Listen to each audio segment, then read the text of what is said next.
Hello and welcome. You're watching Business Today TV. I'm Sakshi Batra and this is Market Today, a show where we'll help you understand all the latest cues from the stock markets in terms of the movement of the benchmarks, the sectoral indices and also the buzzing action that you are witnessing right now in the specific stocks. Also a strategy that you should follow as investors going forward from here. All of those expert advice also coming your way right up next. But first up, a quick check on how the Nifty and the Sensex are trading at this point in time. It has been a volatile start to this day and we are still seeing the Nifty and the Sensex down in the red about half odd percent for the Nifty 17,952, the current levels 82 points down for that one.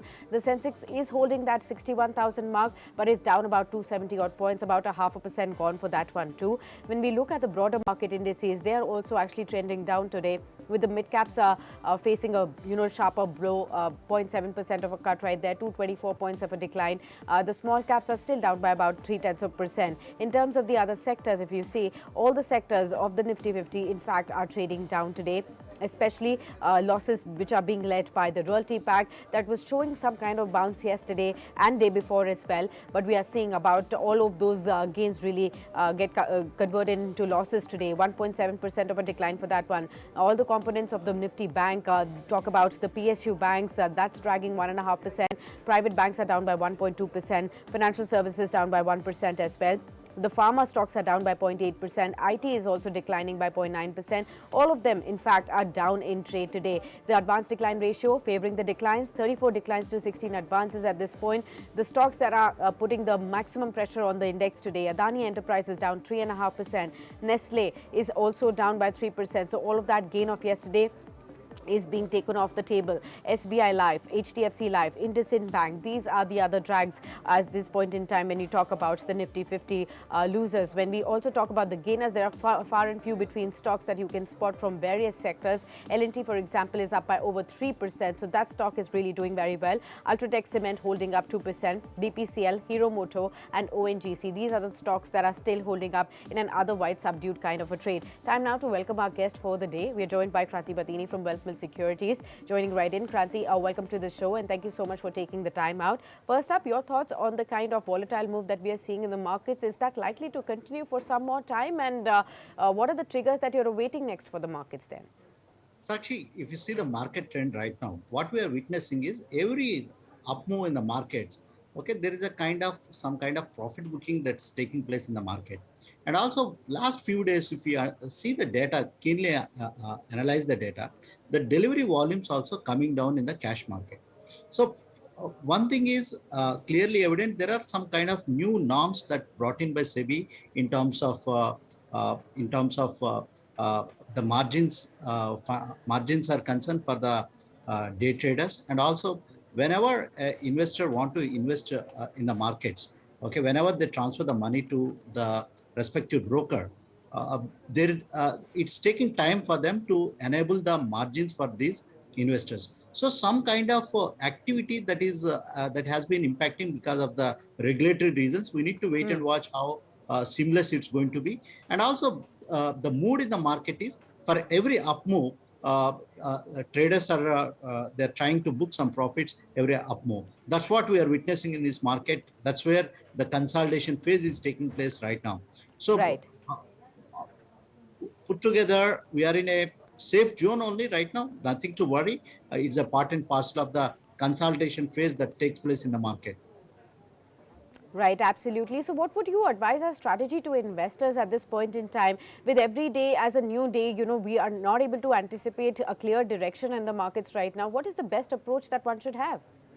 See, for a longer term investor, every dip they can utilize to accumulate stocks, especially the large cap stocks. But whereas a person who is a typical trader, uh, they can uh, they can book some profits from the table, increase the cash levels in their portfolio, and if there is any sharp decline they are witnessing, that is the time to venture into the market. That the time to accumulate some quality names, and if the valuations are attractive, in a lump sum mode only they can accumulate the stock. Whereas for a longer term investors, they can initiate the buys in a staggered manner. That is the strategy every investor and trader need to habituate in these markets. Of course, markets are not giving any clear direction. They are not neither not giving any upward direction or downward direction. That's where the consolidation pace of the market really tests the investors and traders' attitude in the market. Absolutely. Kranthi, stay on with us. We're going to be focusing on the aviation space, and I wanted your take also in it. But first up, let me tell all our viewers that Air India's Mega 470 aircraft order to Boeing and Airbus could actually end up even bigger, as the airline has an option to really buy an additional 370 planes from the manufacturers. Chief Commercial and also the Transformation Officer Nipun Agarwal has really revealed that in a LinkedIn post. Now, my colleague Akansha Drum joins in to share with us more on this. She's done an entire research on this as well. Akansha, how many are the additional options, and has the company really indicated when they would really be exercising them? Hi, Sakshi. So, around 370 planes are additional in option, which means that the company can buy these 370 planes at the same ticket price as which they were promised the 470 planes. Now, they haven't given a timeline as to when they will add these 370 planes so far, but it's actually interesting to note that sources have told us that already the ticket price of the 470 planes which they got was way lower than the market price. And now this additional 370 planes means that they're going to get them at a discount, which means it's actually going to add to their fleet, and it's actually going to cost them very less. It's interesting to know that currently their fleet is around 140 planes. And when you see if the total addition of 470 plus 370, it's going to be around 840, which means that their fleet has grown almost 10 times now. Something interesting to see, especially now that Tata has taken over the airline. Right. But Akansha, what about the other airlines like Indigo now? Are they also going to be ordering more planes? We also heard some reports talking about Akasa Air wanting to expand internationally too. So what have you heard on Indigo so far? Yes, that's correct. There are rumors going around that Indigo is also planning on adding an additional 500 aircraft to its fleet. The thing is, with Tata taking over Air India, they put out this plan called Vihan.ai, Vihan Air India, last year, which said that they wanted a big lion's share of the market. They said that in the next 5 years they would be taking over the 30% market share in the aviation sector. And it's also interesting to know that they have deep pockets and they can do that. So Indigo, which is currently sort of a market leader in the Indian aviation sector, they are also trying to brace themselves for Tata's attack, and like they have deep pockets and they can do that. So Indigo is also trying to match up to that level, and rumors are going on that they are also trying to add 500 more planes to their fleet.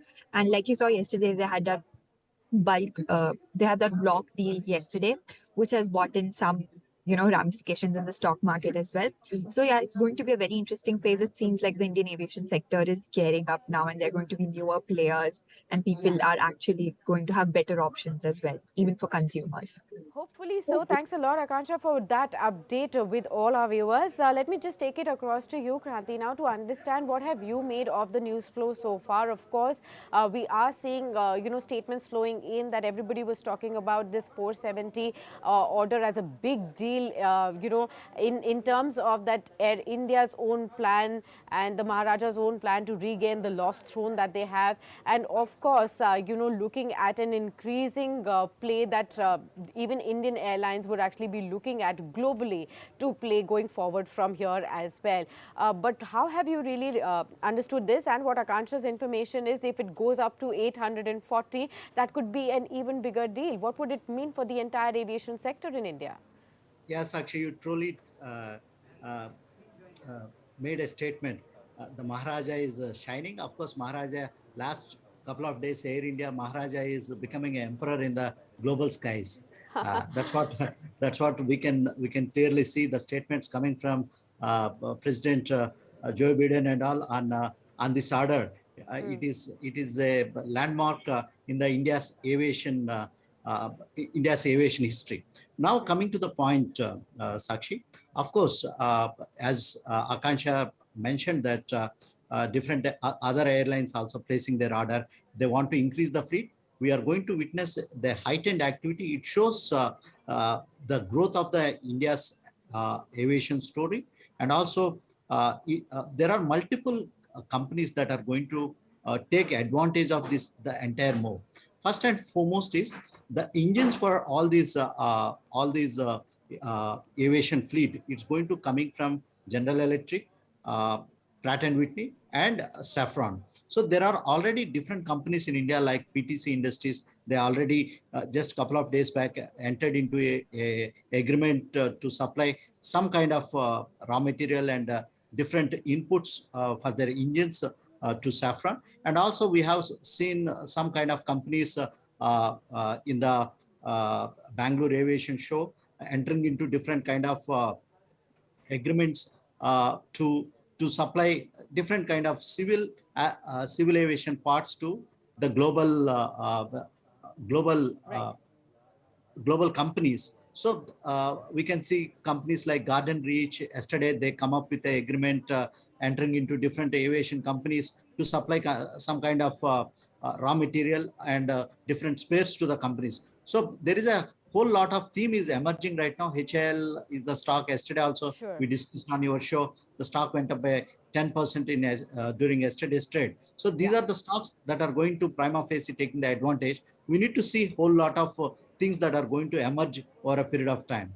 Right, but what would you really recommend to all those investors of, say, Indigo? Once we used to just talk about that, Indigo as the most profitable company in the Indian aviation space, and how the company had been performing fundamentally very well before COVID. And of course, this whole challenge of last 2.5, 3 years really emerged. And then the competition increasing with newer players entering like Air Asia, CASA now, Jet Airways looking at a 2.0. We still do not know whether it will happen or not. But what about these stocks? SpiceJet is slightly up today, just about 36 odd rupees. But Indigo is under pressure from last 2 or 3 days from the time the Air India news really came about. How should one really be approaching these specific aviation and airline stocks? So actually, given the kind of the aviation turbine fuel ATF prices at a comfortable range from past 3-4 months, that gives a greater advantage to these aviation companies. And also, if we see the airports getting filled with people right now, Yeah. and the fares that are rising, so it gives a good margin for the companies like Indigo. So investors with a high risk appetite, because these companies runs with too many dynamics of the industry. Very very often only all these dynamics will be in favor of the operators. So investors with a high risk appetite only, they can stay invested in these kind of companies. So my favorite companies are companies which are allied to the aviation Okay. industry rather than getting into a operator driven companies. So Indigo can be, Interglobe Aviation can be one of the choice for the investors with a high risk appetite in the aviation space is concerned. Okay, understood that. We'll move on from the aviation space to now the Adani group of stocks as well, and see how they are panning out. But right now, the markets are also under pressure. 61,000 has been breached on the downside, 364, 370 points now gone for the Sensex, about 100 points of a decline for the Nifty. So we're inching towards the lower point of the day. But the Adani group of stocks continue to be trading mixed, with Adani Enterprises still down in trade as well. And right ahead of the Adani Hindenburg hearing before the Supreme Court. Now, sources have told your channel that the centre has prepared the list of names for an expert committee as suggested by the centre. Now, my colleague Nalini Sharma joins us with some exclusive details on this. Nalini, take it away. Well, yes, Sakshi, if you remember in the last hearing that had happened before the Supreme Court had suggested that a certain committee of experts be put in place so that the investors can be, especially the small time investors, can be protected in the future from such instances that occur. So, keeping that in mind, what the center has now done is that they've prepared this list of people who could possibly be a part of this expert panel, and this Okay. list is going to be submitted before the Supreme Court in a sealed cover. Now, what we're given to understand from sources is that domain experts who were part of, who can take calls on as to exactly what changes are required in the regulatory framework to Hmm. ensure that investors at a future stage are protected from instances like this. Those are the names that have been given. They're all domain experts from different areas, And another very important thing that the center is going to ask the Supreme Court today for is to Okay. ensure that if such a panel is set up, then its parameters are defined. Because they in any way don't want the eminence of SEBI to be questioned. Because SEBI, Yeah. like the Solicitor General, has already told the Supreme Court, SEBI is already looking at this matter really closely. So, in case a Supreme Court appointed panel is put in place, then their Hmm. parameters need to be defined and they need to function in a very limited capacity so that Hmm. there's no overlapping of powers with the SEBI, which is the regulator in this entire. All right. Well, Nalini, keep an eye out on that, and we will continue to touch base with you once the hearing is done, and we'll get to know all those details also from you through the trading session as well.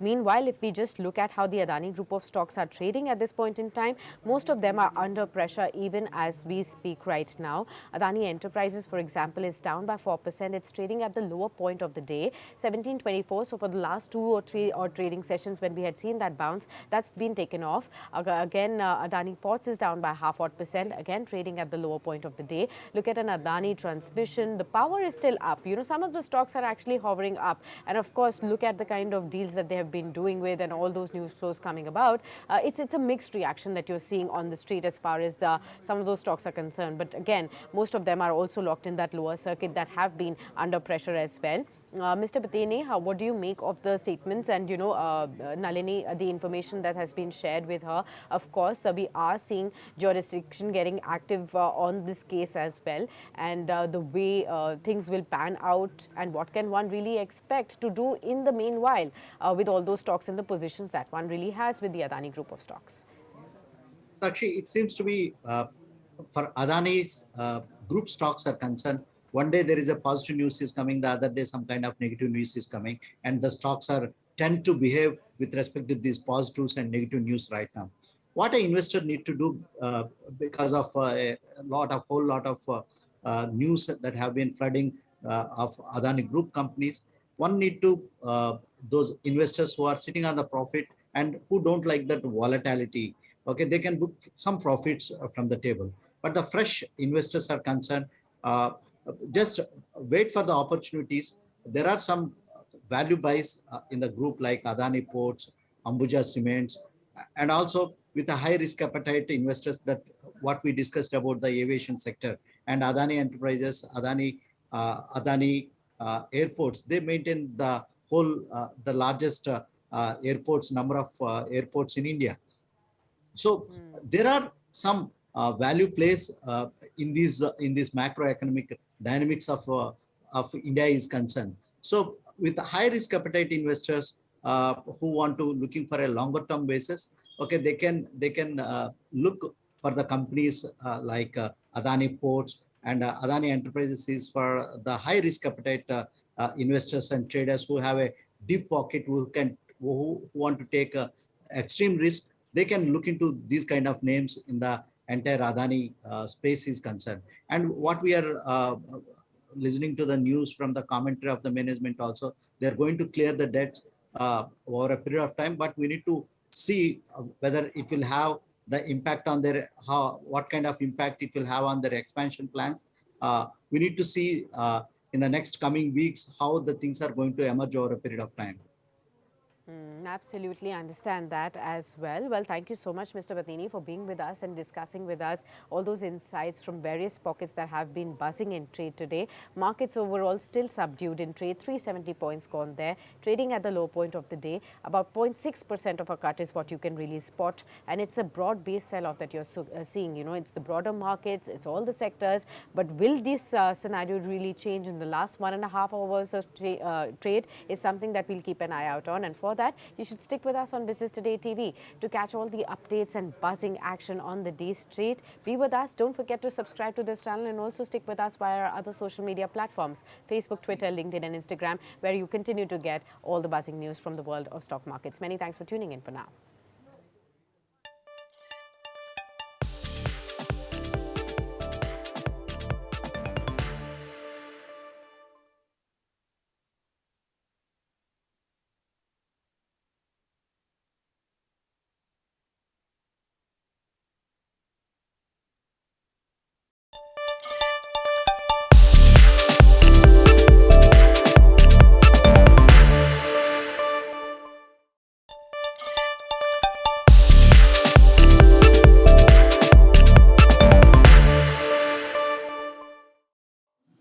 Well, Mr. Om Prakash Manchanda from Dr. Lal Path Lab joins us for a quick chat. Mr. Manchanda, thank you so much. What brings you to the state? I know this is a very big market for the